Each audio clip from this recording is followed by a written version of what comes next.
अस्सलाम वालेकुम नाज़रीन, प्रोग्राम खबर के साथ में मैं हूं आपकी मेजबान रमशा कंवल। आपको अहम तरीन खबर से आगाह करें, आप देख रहे होंगे मुख्तलिफ चैनल्स पर और हमारे चैनल पर भी ब्रेकिंग न्यूज चल रही थी और ये आज की सबसे बड़ी खबर है कि पाक फौज ने इस बात की तरदीद कर दी कि जो ट्वीट किया गया था उसे वापस ले लिया है और जो डॉन लीग की तहकीकात से मुतालिक एक ट्वीट किया गया था जिसे बड़ा मुतनाज़ तौर पर पेश भी किया गया। 29 अप्रैल को ट्वीट किया गया था और ये कहा गया है कि डॉन लीग्स जो कि न्यूज लीग्स का मामला है अब हल हो गया है और 29 अप्रैल को जो ट्वीट किया गया था डीजी आईएसपीआर की जानिब से, वो उनका ये कहना है कि ये किसी इदारे या किसी शख्सियत के खिलाफ ये ट्वीट नहीं किया गया था। और उन्होंने ये भी आज वाज़ेह कर दिया प्रेस कॉन्फ्रेंस करते हुए कि जो चीज आज नामुकम्मल थी वो मुकम्मल हो गई और मेरा जो ट्वीट था वो नामुकम्मल नोटिफिकेशन जो शेयर किया गया था उसके बारे में था, कहीं कोई ऐसी बात नहीं कही गई जो कि जमहूरियत के खिलाफ हो। ये डीजी आईएसपीआर ने प्रेस कॉन्फ्रेंस करते हुए क्लियर कर दिया है। मामला क्या है, इस पर तज्जिया और तबसरे शामिल करेंगे। जो मेरे साथ इस वक्त मौजूद है उनका तारुफ आपसे कराते चलूं। डिफेंस एनालिस्ट हैं और आप देखते रहते हैं स्क्रीन पर। ज़ैद हामिद साहब हमारे साथ मौजूद हैं, साथ साथ एनालिस्ट हमारे साथ मौजूद हैं जनरल रिटायर्ड अमजद शुएब साहब, वो भी डिफेंस एनालिस्ट हैं और मुख्तलिफ उमूर पर उनकी भी राय हम लेते रहते हैं। तमाम मेहमानों का बहुत बहुत शुक्रिया। सबसे पहले जनरल साहब आपकी जानिब बढ़ना चाहती हूँ। डीजीआईएसपीआर की जानिब से अभी प्रेस कॉन्फ्रेंस भी की गई है और अब से कुछ देर पहले ये खबर भी आ गई कि ये जो ट्वीट है अब उसे वापस ले लिया गया और मामला अब क्लियर हो चुका है। और आसिफ गफूर साहब का ये भी कहना था कि जो नामुकम्मल चीज थी खासतौर पर वो आज मुकम्मल हो गई है। आप तमाम फैसलों को आज कैसे देख रहे हैं? अभी बिस्मिल्लाहिर्रहमानिर्रहीम। देखिए, एक पॉलिटिकल जो फ़ज़ा है मुल्क की, अगर मैं उस नुक्ता निगाह से देखूं तो उस लिहाज से एक खुशाइन चीज़ है कि एक टकराव की सूरत थी जिससे हम बचने में कामयाब हुए और मामला जो है वो खुश उसलूबी से तय हो गया। दूसरी जो चीज़ है वो बड़ी अहम है, वो ये है कि जो इंक्वायरी हुई थी जो कि हुकूमत ने ख़ुद करवाई और हुकूमत ने ही अपने गवाहान पेश किए, अपनी मर्ज़ी के लोग लगाए और उस इंक्वायरी की बुनियाद पे जो सिफारशात सामने आईं जिनको वज़ीर आज़म ने ख़ुद अप्रूव किया और उसके बाद उसकी इम्प्लीमेंटेशन का वक्त आया तो वो अधूरी थी। चुनाचे उस अधूरी इम्प्लीमेंटेशन के ऊपर एक रिएक्शन आया और सूरत हाल बिगड़ी। अब वो जो कमी थी उस वक्त इस नोटिफिकेशन में, वो आज वजारत दाखिला की जो नोटिफिकेशंस निकली हैं, मेरा ख्याल है 2-3 नोटिफिकेशंस उन्होंने इशू की हैं, उसमें वो पूरी कर दी गई हैं। वो क्या थी? मसला सबसे इम्पॉर्टेंट ये था कि उस नोटिफिकेशन में जो पहले इशू हुई उसमें ये जिक्र नहीं था कि एक बहुत घिनौनी मुल्क की सलामती के ख़िलाफ़ एक घिनौना अमल किया गया या सिक्योरिटी ब्रीच हुई और उसके नतीजे में जो लोग इसके ज़िम्मेदार समझे गए उनके लिए सज़ा और फिर उसमें उनके नाम होते। वो 3 थे, परवेज़ रशीद साहब और इसी तरह फातमी और उसके साथ साथ राव तहसीन। फ़ौज को ये शुबा था कि जब आप इस तरह कर रहे हैं कि उनके बारे में बता नहीं रहे कि उन्होंने क्या किया या उनके ऊपर क्या इल्ज़ाम था और फिर आप एक्शन भी इस तरह का ले रहे हैं कि इस फना से ये ओहदा वापस ले लिया फना, तो इसका मतलब ये है कि आप उनको दोबारा रीइंस्टेट करना चाहते हैं, कहीं ना कहीं आप उनको दोबारा लगा देंगे। तो वो तो सज़ा हुई नहीं, सज़ा तो उसके मुताबिक हो। और फिर ये कि जब आप सिक्योरिटी ब्रीच का एतराफ़ करेंगे उसमें, तो वो लोग जो है वो फिर उनको भी होगा पता कि हम इस इल्ज़ाम के तहत हमें यह दिया गया है और पाकिस्तान के तमाम लोगों को पता लगेगा। वरना तो बहुत सारे अखबारात, बहुत सारे लोग कह रहे थे कि ये तो एक खबर थी, सिक्योरिटी तो ब्रीच ही नहीं हुई, कि इसमें क्या सिक्योरिटी में क्या ब्रीच हुआ है जिसका ये रोना रो रहे हैं। तो ये चीज़ भी बड़ी गलत थी जिसका तदारत होना ज़रूरी था। अब यह है कि तय ये पाया है, वज़ीर आज़म साहब ने इस बात की यकीन दहानी कराई कि परवेज़ रशीद साहब के ख़िलाफ़ जो एक्शन लिया गया था वो परमानेंट है, उनको कोई और ओहदा नहीं दिया जाएगा। बाकी 2 हज़रात जो हैं उनके बारे में भी ओहदा दोबारा उनको कोई ओहदा देने का नहीं। और फिर राव तहसीन को जिसको मेन गर्दाना गया कि वो इस चीज़ के ज़िम्मेदार हैं, उनके लिए एक बाकायदा इंक्वायरी कमेटी उनके रोल के ऊपर बैठेगी और उनकी सज़ा का तयन करेगी। और ये वो चीज़ें हैं जो कि पैरा 18 में मौजूद थीं और उनको आज वजारत दाखिला ने मुख्तलिफ नोटिफिकेशंस के ज़रिए उसको कवर किया है। और तभी ये जो आप देख रहे हैं कि ट्वीट वापस ली गई थी उसको मशरूत तरीके पे वापस लिया गया था। मकसद ये था कि हम पहल तो कर रहे हैं लेकिन ये मशरूत है उस चीज़ से जो वजारत दाखिला ने करनी है। अब जब वजारत दाखिला के एक्शन हो गए तो इसका मतलब यह है कि वो ट्वीट मुकम्मल तौर पे वापस हो गई और मामला जो है वो तय पा गया। सही। अच्छा, अब जैद हामिद साहब, आपकी नज़र में जो आला तरीन सिविल और अस्करी क़यादत है उसमें डॉन लीग से मुतालिक जो तशवीश पाई जा रही थी, आज ये फैसला आने के बाद या आज ये क्लियरेंस आने के बाद या इस प्रेस कॉन्फ्रेंस के बाद आसिफ गफूर साहब की, ये चीज़ें बहुत सारी क्लियर हो गई कि मामला तय पा गए हैं और बहुत सारी चीज़ें जिनके बारे में इबाहम था वो क्लियर हो गई हैं। तो आप क्या समझते हैं, एक तो फैसला कैसा है, और दूसरी जानिब हम ये भी बात में आपसे जानना चाहूंगे कि बार बार ये कहा जा रहा था, मीडिया पर ये खबरें गर्दिश कर रही थी, प्रिंट मीडिया में छप रही थी कि परवेज रशीद, तारिक फातमी और राव तहसीन को कुर्बानी का बकरा बनाया गया था सिर्फ, तो अब तो वो बहुत सारी चीजें सामने आ गई, तो जो कार्रवाई इनके खिलाफ होगी वो दुरुस्त है?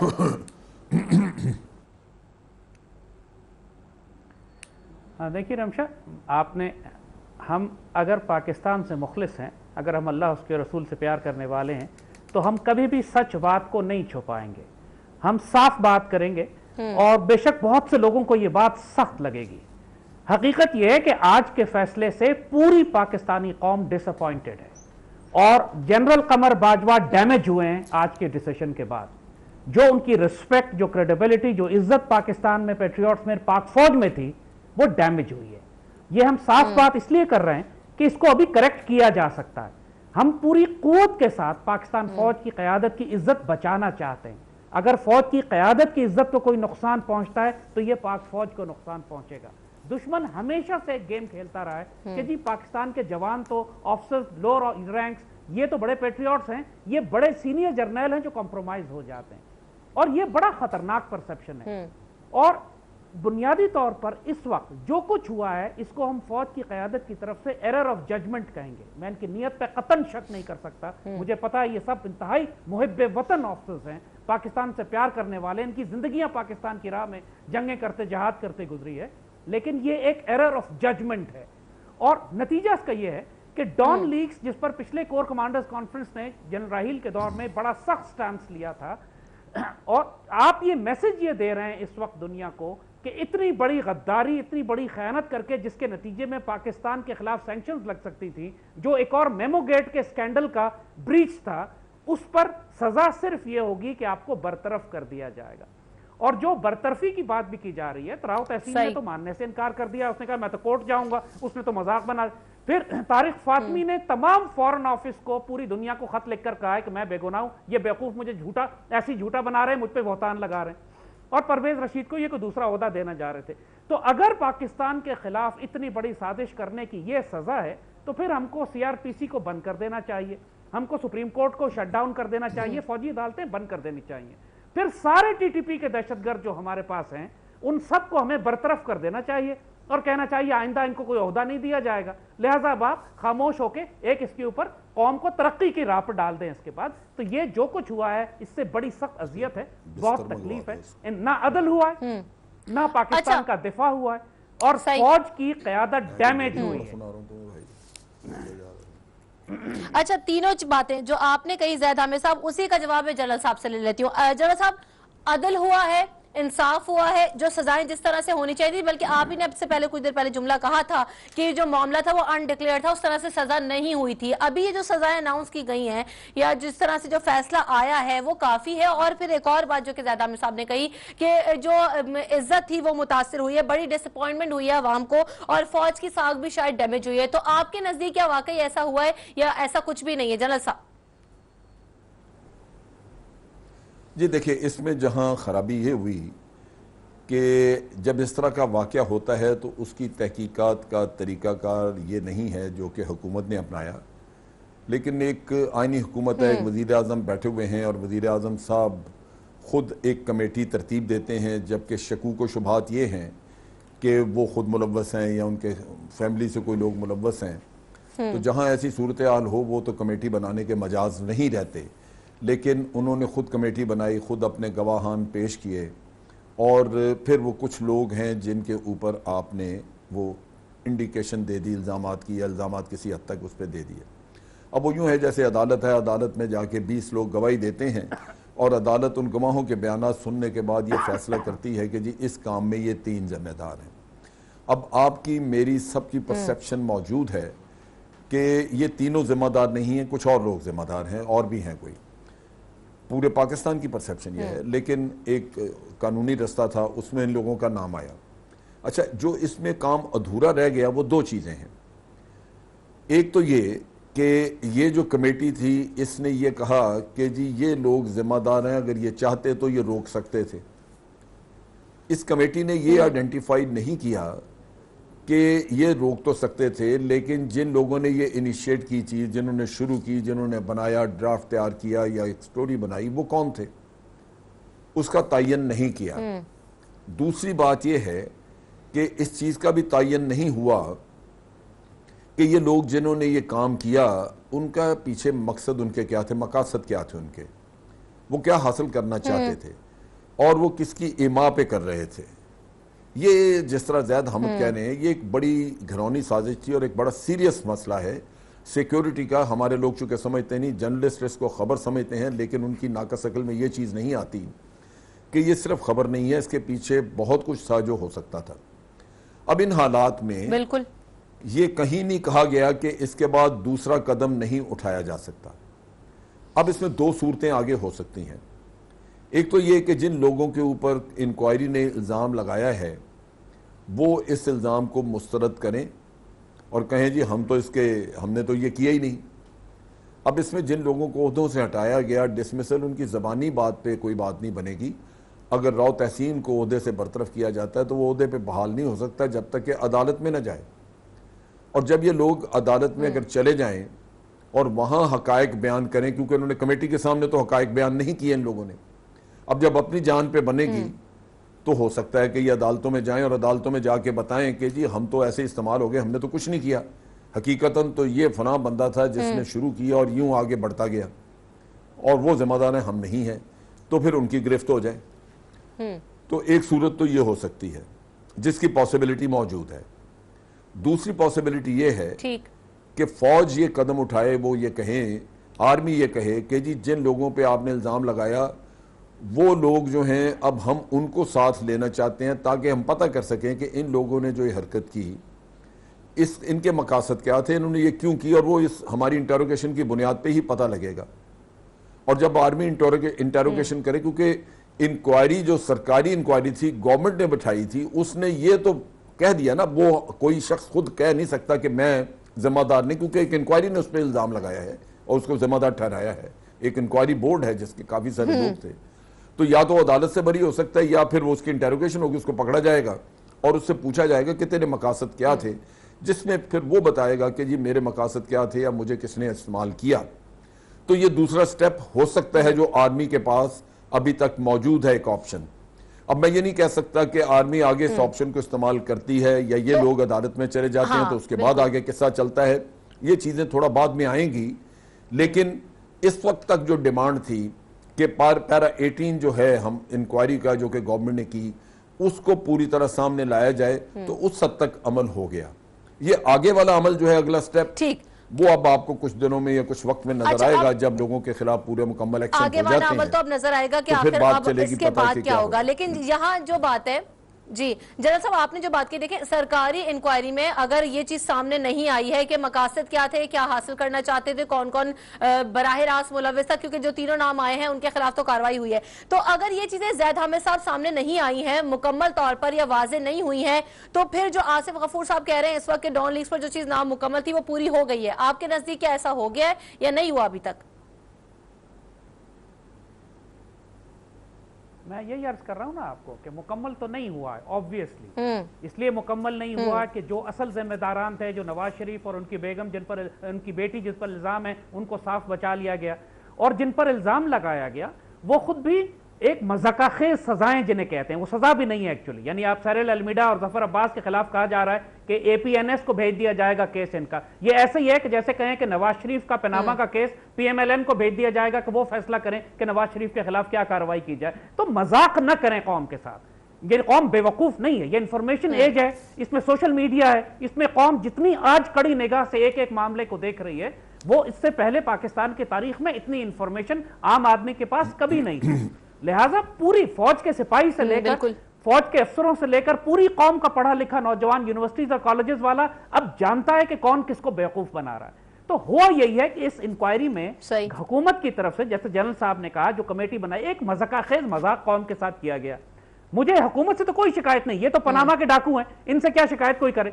शिकायत इस बात की है कि एरर ऑफ जजमेंट, आर्मी ये चाह रही है इस वक्त, देखिए मुझे मालूम है इनका जहन क्या है। उनका जहन ये है कि हम इस वक्त अगर इदारों का तसादुम करते हैं तो इस मुल्क की नाजुक हालात के अंदर पाकिस्तान एक डिस्टेबलाइज हो सकता है, एक हुकूमत गिर जाएगी, हुकूमत के लोग गिरफ्तार हो जाएंगे, तो उस सूरत हाल में मुल्क संभालना फौज के लिए मुश्किल हो जाएगा। लेकिन फौज ये रियलाइज नहीं कर रही कि जिनकी वजह से मुल्क डिस्टेबलाइज हो रहा है, उन्हीं लोगों को आपने मुल्क चलाने को दे दिया है। और आप जो मर्जी कर लें, जितनी शहादतें दे दें, जितनी कुर्बानियां दे दें, जितने कॉम्प्रोमाइज कर लें, ये पनामा के गॉडफादर अपनी डकैतियों से बाज नहीं आएंगे। और डॉन लीक्स के बाद तो डकैती से बात बढ़कर गद्दारी पर आ गई है। डॉन लीक्स मेमोगेट की तरह गद्दारी का केस है। जिस तरह आर्मी मेमोगेट पे खामोश हो गई थी और उसकी हमें बहुत सख्त तकलीफ उठानी पड़ रही है आज तक, इसी तरह आर्मी अगर डॉन लीक्स पर खामोश हो गई, आज की प्रेस कॉन्फ्रेंस के बाद यही हुआ, तो हमने कहा इसका सबसे बड़ा नुकसान खुद फौज की क़यादत को हुआ। एक सिवियर डैमेज हुआ है क्रेडिबिलिटी को, और पेट्रियट्स डिमोरलाइज्ड हैं।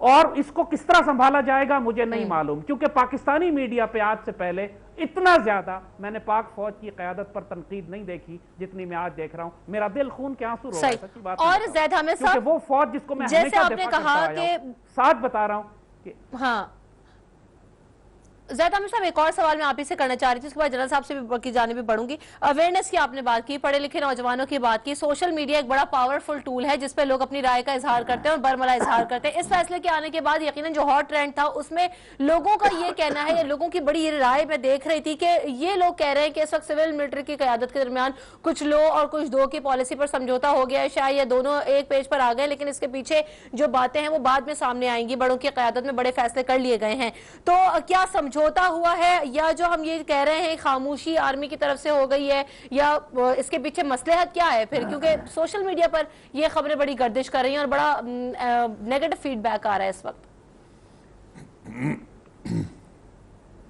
वही बात जो मैं आपसे मुझे पूछा आपने, सोशल मीडिया देखिए तो बहुत नेगेटिव फीडबैक इसके जी नहीं, जैसा मैं आपकी तरफ आऊंगी, जैद साहब से पूछा। जी जी जी, इसका अगला स्टेप क्या है? देखिए इसके बाद हो क्या रहा है कि इस वक्त आप देख रहे हैं कि नेक्स्ट सवाल, लॉजिकल सवाल पूरे सोशल मीडिया पे जो पेट्रियट उठा रहे हैं, तो क्या फिर कलभूषण पे भी कॉम्प्रोमाइज कर लिया जाएगा? क्योंकि नवाज शरीफ तो कलभूषण को रिहा करना चाहता है, और इंडिया ने इंटरनेशनल कोर्ट ऑफ जस्टिस का बहाना बना दिया, वहां पे केस दायर कर दिया। अब वो इंटरनेशनल डिप्लोमेटिक प्रेशर क्रिएट करेंगे, तो क्या आर्मी इधर भी कॉम्प्रोमाइज कर लेगी? अब अगला सवाल ये है। फिर तीसरा सवाल ये है कि जिस अगर जीआईटी में मरियम को और नवाज शरीफ को बचा लिया गया था डॉन लीक्स में, तो क्या पनामा केस में भी इनको बचा लिया जाएगा? अगला सवाल फिर वो आ जाएगा इसके बाद, क्योंकि उसी वही जीआईटी है जो इस तरफ थी वो इस तरफ भी है, उसमें भी फौज, उसमें भी आर्मी और एमआई के थे, इसमें भी आईएसआई और एमआई के लोग हैं। तो अब बात यही हम अर्ज कर रहे हैं कि जो डैमेज है डॉन लीक्स की क्रेडिबिलिटी का, जो फौज की क़यादत को हुआ है, वो सिर्फ यहां रुकेगा नहीं, वो फिर बहुत सिवियर स्नोबॉल करेगा। इसलिए हम बड़ा सिंसियरली आर्मी की क़यादत से कहेंगे कि प्लीज डॉन लीक्स पर डिसाइसिव फैसला करें। ये जो फैसला है ये कमजोर फैसला है, आपको डैमेज कर रहा है और पेट्रियट्स को डिमोरलाइज कर रहा है, पाकिस्तान को नुकसान पहुंचा रहा है। For God sake don't do this, stop right here, क्योंकि आगे आपको बहुत डैमेज हो जाएगा और दुश्मनों को फायदा पहुंचेगा अगर फौज की इज्जत को नुकसान पहुंचता है तो। और बिल्कुल ज़ैद हमीद साहब, जैसे आपने बात कही, यही सवाल लेकर अगर जनरल साहब की जाने बढ़ूं कि एक तो जो क्रेडिबिलिटी की हम बात कर रहे हैं और ये आज फैसला आने के बाद, क्योंकि जिस एनवायरनमेंट में ये फैसला आया है, एक तरफ जीआईटी है, पनामा का मामला है जिस पर एक तो सबकी नजरें गड़ी हुई हैं, क्योंकि पहले ही पनामा के सुप्रीम कोर्ट में जब जीआईटी बनी तो बहुत सारी तशवीश और बहुत सारे सवालात लगे कि अब आखिरकार होगा क्या, वो जीआईटी क्या करेगी। फिर दूसरी बात ये जनरल साहब के कुलभूषण का मामला भी है। अब जो भारत ने आलमी अदालत से इंसाफ का मुतालबा भी किया है, उन्होंने राब्ता भी किया है, तो क्या कहीं कुलभूषण के मामले पर भी कॉम्प्रोमाइज तो नहीं हो जाएगा? या फिर जो वजीर आजम का मामला है, जीआईटी जो बनाई गई पनामा में, उनको भी बचा लिया जाएगा? तो क्या होगा? बहुत सारी चीजें आगे आने वाली है जनरल साहब। ये ज़ैद हमीद की बात दुरुस्त है, ये दुरुस्त कह रहे हैं, बहुत सारी चीज़ें आ रही हैं और बड़ी बदकिस्मती है कि एक तरफ नवाज शरीफ साहब हैं जिनका इन चीज़ों के ऊपर बड़ा नरम रवैया है, इंडिया की तरफ कभी नाम नहीं लेते, और वो यूँ लगता है कि मैं तो ये कहना चाहूँगा कि वो अपने मुल्क के मफादात का सही तरीके से दिफा नहीं कर सके हैं। नालायकी है, कमज़ोरी है, या ख्वाहिश नहीं है, या क्या मसला है, लेकिन वो हमारे जो हिंदुस्तान के सामने जो हमारे जो मफादात हैं, सिक्योरिटी के मफादात ख़ास तौर पे, उनका वो प्रॉपर तरीके से उनका दिफा नहीं कर सके। यही वजह है कि 70,000 लोग हमारे मारे गए, खून हमारा बह गया, और हमें दुनिया कह रही है कि जी आप दहशतगर्दी करवाते हैं हमसाया ममालिक में। वो इन्हीं की वजह से है, क्योंकि इन लोगों ने कभी को स्टैंड नहीं लिया अक़वाम आलम के सामने, कभी हिंदुस्तान का बदनुमा चेहरा जो है उसको बेनकाब नहीं किया, बावजूद सबूत आपके पास हैं। तो इस हद तक तो मैं बिल्कुल तस्लीम करता हूँ। अब चीज़ यह है कि फ़ौज किधर जाए, क्या क्या करे। आप इतने महाजों पे फंसे हुए हैं, और मुल्क में जो ख़रीदा हुआ मीडिया उसने एक और महाज खड़ा कर दिया और फ़ौज की तजलील शुरू कर दी, और वो ये साबित करना चाहते हैं कि जमहूरियत जो है वो सिर्फ नवाज शरीफ साहब का नाम है, जमहूरियत जो है वो सिर्फ जरदारी साहब का नाम है। अगर ये बैठे हैं तो जमहूरियत है, अगर इनको कोई हिला के इधर उधर कर दे तो जमहूरियत नहीं है। ये मुल्क जो है ना वो 20 करोड़ लोगों का है, 5 लाख फौज का नहीं है सिर्फ। अगर लोग ख्वाब गफलत में सोए हुए हैं, अगर वो आवाज़ नहीं उठा सकते, अगर वो इन हुक्मरानों को बार बार वोट देते हैं और वो हमें वापस कहते हैं कि जी हमें तो लोग लेके आते हैं, आप ही हमें ख़राब करते हैं, तो आप किधर जाएंगे? फौज तो 70 जगहों पे फंसी पड़ी है, और किसी भी जगह पे फौज की मदद करने के लिए हुकूमत या कोई और तैयार नहीं है। वो तो जहां आप टक्करें मार रहे हैं, अकेले मार रहे हैं टक्कर। अगर आप इंडिया के साथ आप LOC पे टक्कर मार रहे हैं तो आपकी हुकूमत जवाब देने के लिए तैयार नहीं है। आपकी ISPR ही लगी रहती है कि फौज ऐसे काम नहीं करती, आप लाशों को मसख नहीं करते, ये नहीं करते, वो नहीं करते। फिर अगर मगरबी सरहदों पे है, ईरान के साथ है, अंदरून मुल्क है, तो कहाँ हैं बाकी अदारे जो आपका फॉरेन ऑफिस, आपके वजीर आजम, बाकी वुज़रा जो हैं वो दरबारी हजरात, उनको सिर्फ एक काम है कि इमरान खान के खिलाफ बैठ के लान तान करते रहें। तो ये तो वफादारियां टोटल मुल्क के साथ किसकी है मुझे बता दें। नवाज शरीफ के साथ तो हैं सबकी वफादारियां, क्योंकि उसके गुण गाने उन्होंने, उसके खिलाफ उन्होंने बात नहीं करने देनी, जो बात करे उसके खिलाफ उन्होंने 100 उस हरदा सराइयाँ करनी है। तो ये उनकी काम, जिन हलकों ने उनको इलेक्ट किया है, वोट देके भेजे, कभी किसी ने उनकी बात की है? कभी आपने सुना है? सही कि आबिद शेर अली फैसलाबाद के लोगों की बात कर रहा हूँ, मुझे कहा जा रहा है तो सिर्फ नवाज शरीफ साहब की बात कर। तो हम जिन जिंदा है, जिन हालात में फौज काम कर रही है। साथियों में ब्रेक के बाद यहीं से गुफ्तगू के सिलसिले को आगे बढ़ाएंगे। आपने कहा कि हुकूमत फौज का साथ देने को तैयार नहीं होती, फौज अपनी तौर पर कार्रवाइयां करती है, हर सतह पर अपना दिफा भी करती है। तो फिर ये जो इख्तिलाफात थे, इसके मामले में जो आज नोटिफिकेशन आया या जो आज प्रेस कॉन्फ्रेंस हुई, उससे तो ये लगता है कि फौज हुकूमत का तो साथ दे रही है। दोनों चीजों में बड़ी क्लियरेंस में लेना चाहूंगी, दोनों से, जैद साहब से भी और जनरल साहब से भी। ब्रेक लेते हैं, ब्रेक के बाद वापस आते हैं गुफ्तगू के सिलसिले से, कोई यहीं से कंटिन्यू करेंगे, हमारे साथ रहिएगा।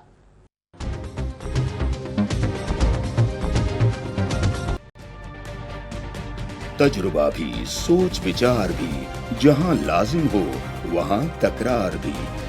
अहम कौमी मसाइल पर होती है बहस DNA में। पेश होती हैं बड़ी खबरें और उनके अंदर की खबर। होती है गहरी सोच विचार, होता है फिर गहरा तज्जिया।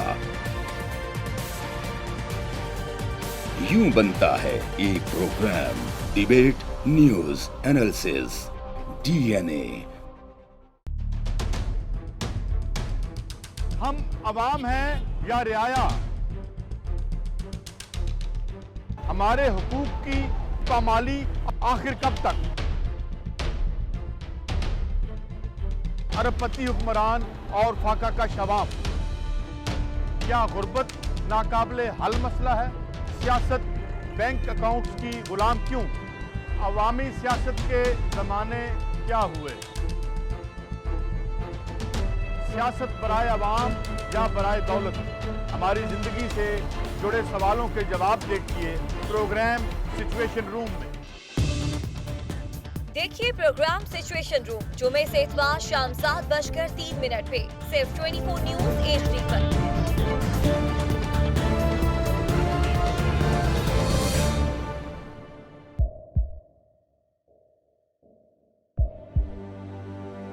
आवाजों के शोर में मकासद गुम हो जाते हैं।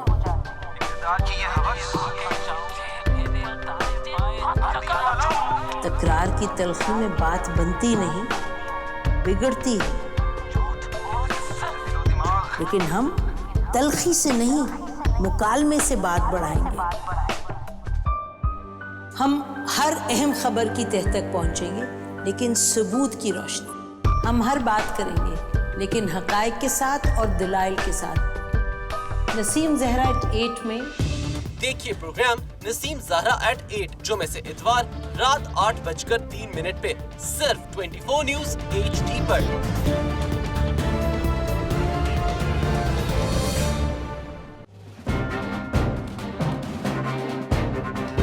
लिखते रहे जुनू की हिकायात खूं चुका।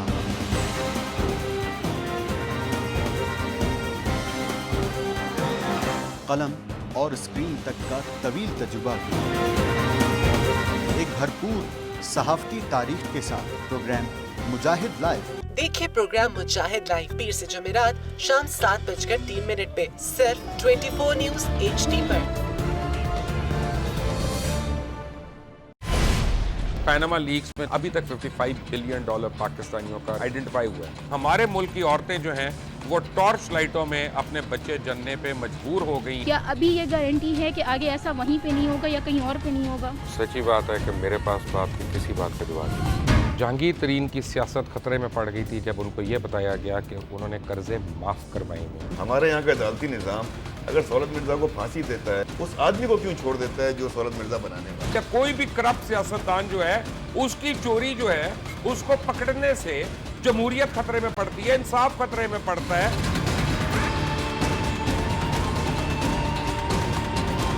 जो ताकतवर लोग हैं उनके लिए ना कानून है ना इंसाफ है। अब ये जवाई पुलिस यानी दामाद पुलिस में कन्वर्ट हो चुकी है। जितना लुच्चा उतना ऊंचा। इस मुल्क की तो ये स्टोरी है। जैसी करनी वैसी भरनी। देखिए प्रोग्राम खरा सच पीर से जुमेरात की रात 10:03 पर सिर्फ 24 न्यूज़ HD पर।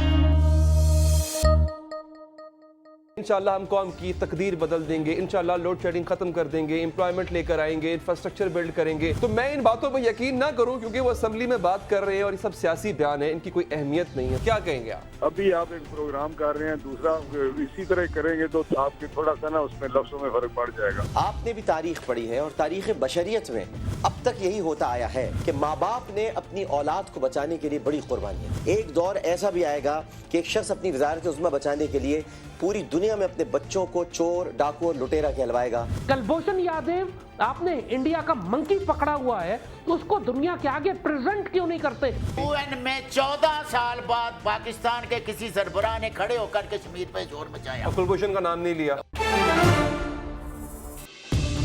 देखिए प्रोग्राम इख्तिलाफ राय पीर ता जुमेरात रात 8:03 पर सिर्फ 24 न्यूज़ HD पर।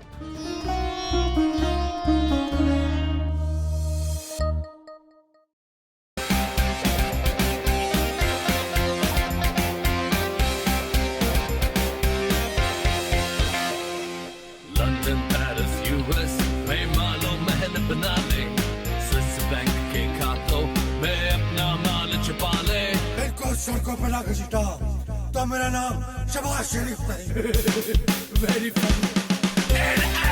को गिरा दो। हमेशा हुकूमत के रिंग पे स्टैंड बैठ गए हुए हैं। और कोई शर्म होती है और कोई हया होती है। लैपटॉप और मेट्रो बस की जमहूरियत है।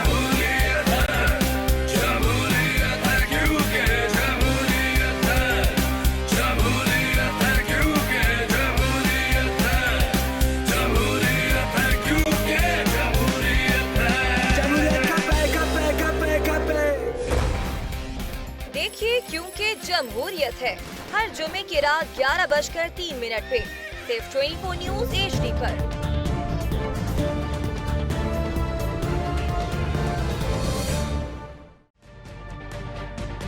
तजुर्बा भी।